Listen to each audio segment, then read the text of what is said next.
Hai semua, hari ini kita akan sama-sama mempelajari tentang satu misi penjelajahan angkasa. Pernahkah adik-adik terfikir apa yang ada di planet lain selain daripada bumi? Dan bolehkah kita berkunjung ke planet-planet lain di sistem suria? Bagaimana pula jika kita ingin pelajari tentang landscape dan geologi planet tersebut?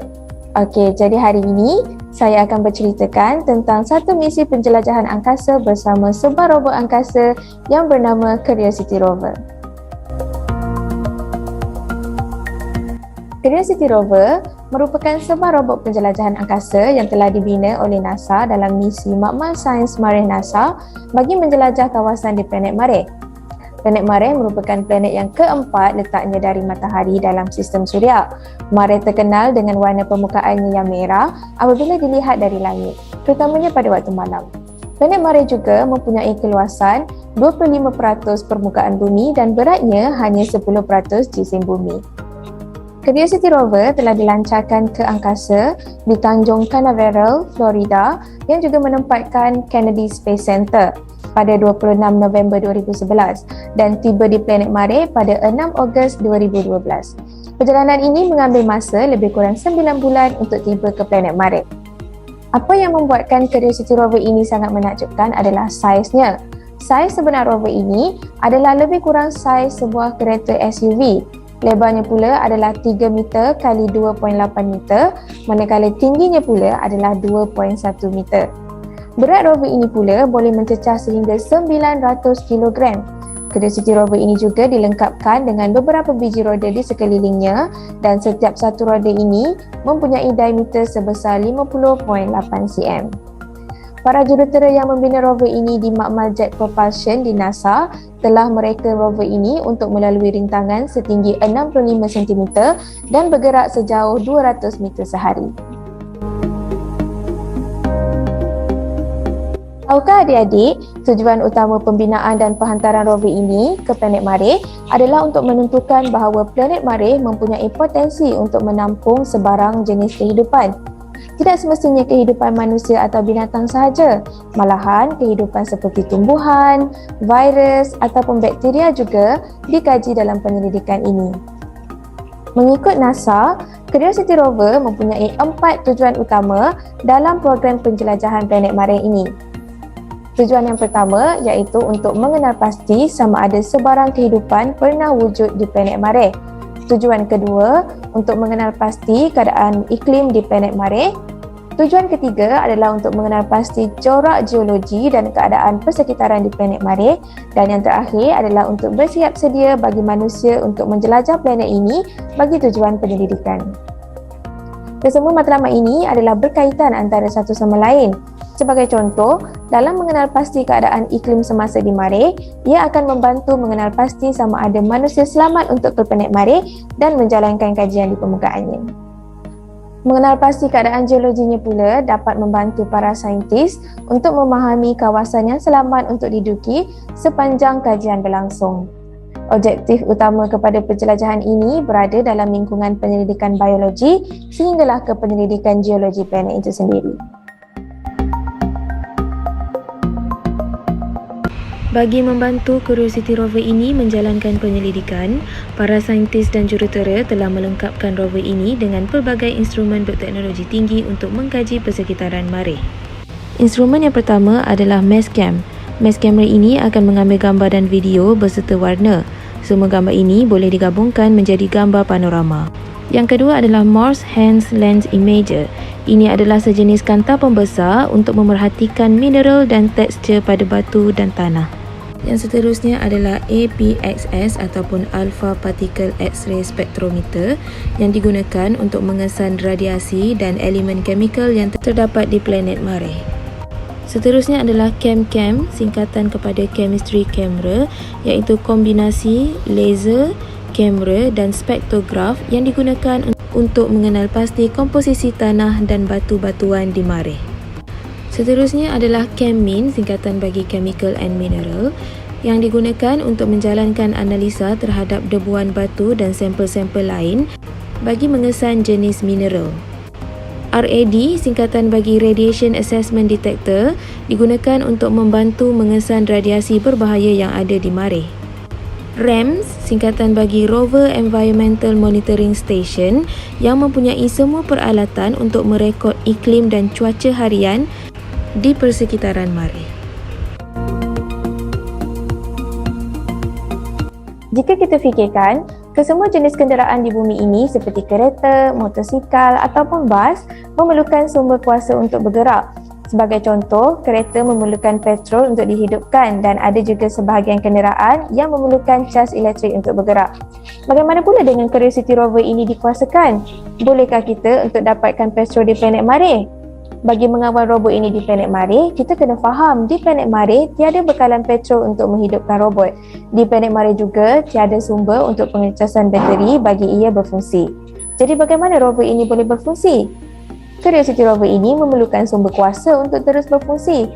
Tanpa sumber kuasa, rover ini tidak akan dapat bergerak ataupun menggunakan instrumen yang dibekalkan dan tidak akan dapat berkomunikasi dengan bumi. Sebenarnya, rover ini telah dilengkapi dengan sistem kuasa radioisotop yang dapat menghasilkan elektrik dari sumber haba radioaktif decay plutonium. Sumber kuasa ini dapat membekalkan tenaga kepada misi ini untuk menjalankan operasi di Mare paling kurang 1 tahun penuh bagi planet Mare, iaitu bersamaan 687 hari di bumi atau lebih, bergantung kepada mobiliti dan keupayaan rover itu sendiri. NASA telah menggunakan sistem sumber kuasa ini telah berdekad lamanya, termasuk misi Apollo ke bulan, misi Viking ke Mare dan sebagainya. Bagi tujuan keselamatan pula, sistem ini telah dilengkapi dengan beberapa lapisan penghalang bagi memastikan keselamatannya jika berlaku sebarang komplikasi dan telah diuji dengan ujian impak. Sekarang, mari kita sama-sama saksikan proses penghantaran Curiosity rover ke planet Mare. 15 seconds. T-minus 10, 9, 8, 7, 6, 5, 4, 3, 2, 1. Main engine start, 0, and liftoff of the Atlas V with Curiosity, seeking clues to the planetary puzzle about life on Mars.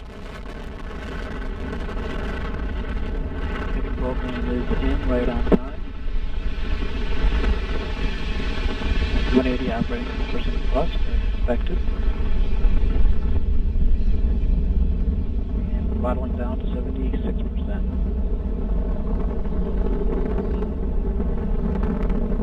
Program complete. And MSL is now breaking the sound barrier. SRB chamber pressures following the nominal curve. Everything will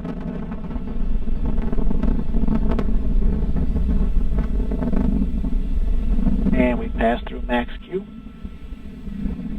Closed loop on MCU. Signatures as expected. SRB profile continues to look nominal. Throttling back up to 100% thrust on the RD-180. Engine parameters looking good. Flight control disturbances look as expected. SRB pressures running on rate as expected. Coming up on SRB burnout, we have burnout of the SRBs. Everything is looking good. 10 seconds to SRB jet.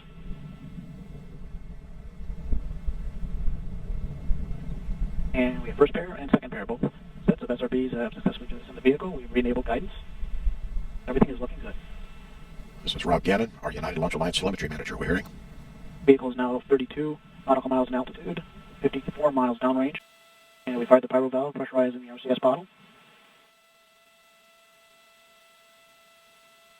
Pressure increasing in the loop as expected. Now we're hitting our 2.5 G coming up on payload fairing. Edison, approximately 10 seconds.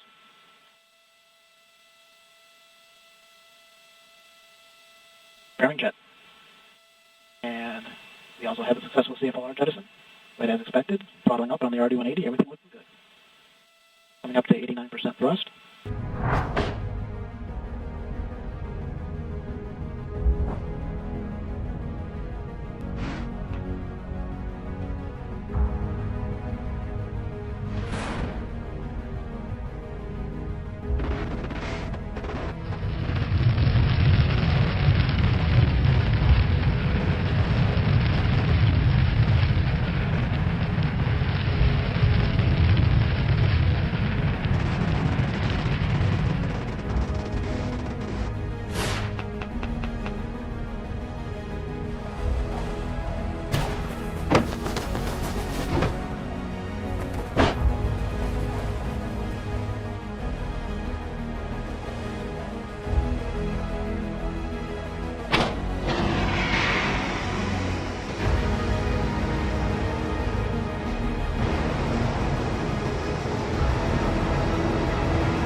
Setibanya Curiosity rover ini di permukaan planet Marikh, Curiosity rover akan terus memulakan penjelajahannya sejauh 5 hingga 20 km dari tempat pendaratan rover tersebut.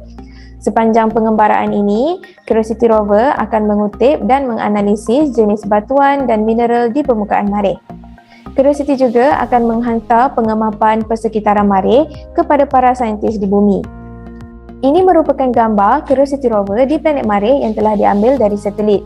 Kita dapat perhatikan kesan roda tayar Curiosity rover pada permukaan Marikh apabila rover ini bergerak. Curiosity rover juga dapat dikawal menggunakan alat kawalan jauh di bumi dengan adanya sistem high gain antena. High gain antena merupakan antena yang mensasarkan isyarat radio untuk rangkaian tanpa wayar jarak jauh. Antara aktiviti Curiosity rover yang telah berjaya dijalankan adalah yang pertama, pemeriksaan suhu planet Marikh bagi memastikan keperluan lain bagi meneruskan penyelidikan. Yang kedua, menguji alat komunikasi ke bumi menggunakan high gain antena. Dan yang ketiga, menggunakan kesemua instrumen yang telah dilengkapkan seperti mesh camera dalam membekalkan gambar panoramik dan navigasi di planet Marikh. Ini merupakan antara gambar-gambar panoramik planet Marikh yang telah diambil oleh Curiosity rover.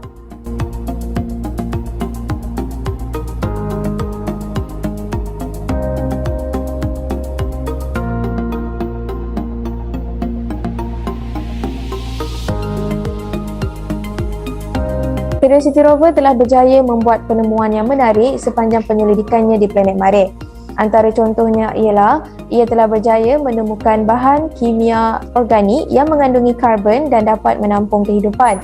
Rover ini juga telah mengesan beberapa kepadatan gas metana yang di mana jika di bumi, ia dihasilkan secara utamanya oleh bahan yang hidup.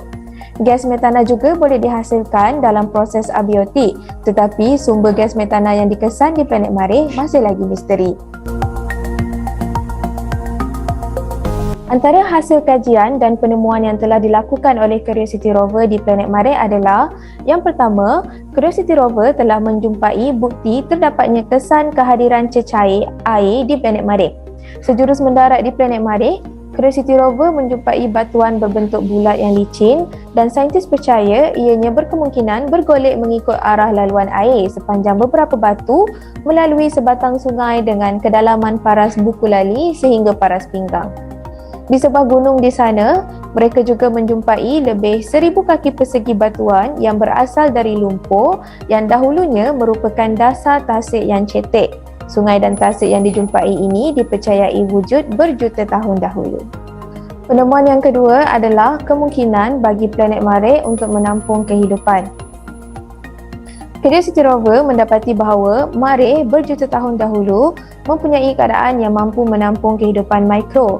Curiosity rover juga telah menjumpai kesan sulfur, nitrogen, oksigen, fosforus dan karbon yang merupakan bahan utama untuk menampung kehidupan di dalam sampel batu yang telah digerudi oleh Curiosity.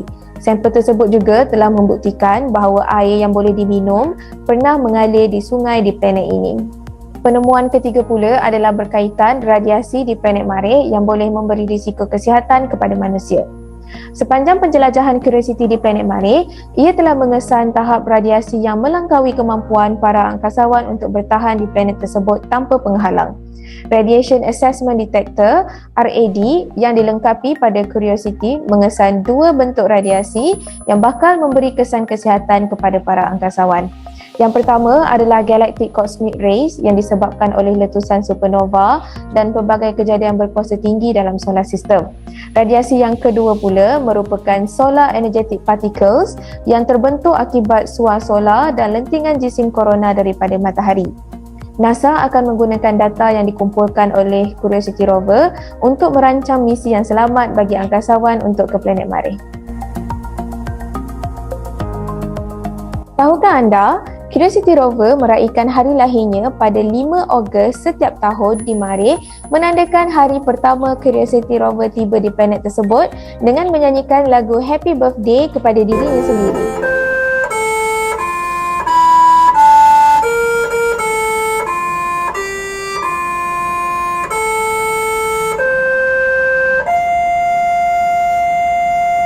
Curiosity rover juga boleh mengambil gambar selfie. Curiosity rover menggunakan kamera yang terletak pada tangan robotiknya untuk mengambil gambar dirinya sendiri bersama pemandangan di Mareh.